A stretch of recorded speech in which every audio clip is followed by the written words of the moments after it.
Hello. Changing a formula subject means making one variable stand completely alone. For this WAEC question, our main character is h. Currently, h is surrounded by 1/3 pi and r². Clearing the fraction first flattens the equation, streamlining our work. To rescue h, we just have to follow the golden rule of equation balancing. Whatever operation we perform on one side, we must perfectly mirror on the other.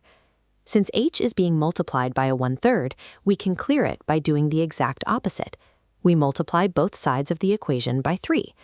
The 3 we added and the 1/3 from the formula cancel each other out. This leaves us with a nice, flat equation.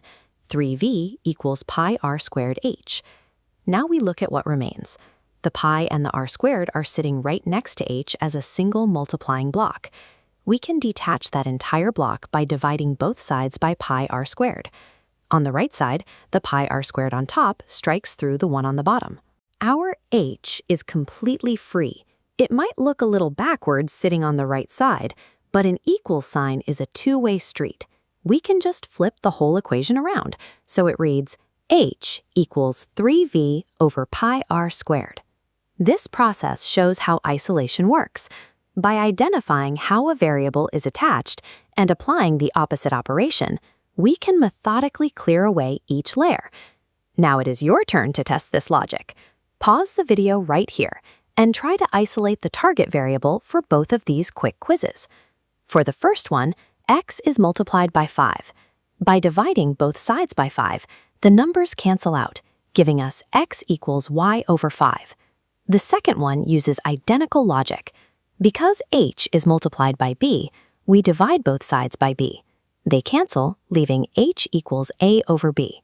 Whether you are dealing with everyday numbers or abstract letters, division is the universal tool for breaking a multiplication bond. Let's bring back our final answer for the WAEC question. H equals 3v over pi r². When we line this up against the original exam options, we can see a perfect match right here with option B. Mastering the logic behind these past questions provides the specific tools needed to handle any formula the exam presents. So whenever you need to change the subject, rely on this two-step shortcut. Remove fractions first by multiplying, then remove attached terms by dividing. For more clear, step-by-step guidance on WAEC, JAMB, and GCE past questions, visit us at QandAHelp.com. Practice smarter, and remember to subscribe to the channel for more updates.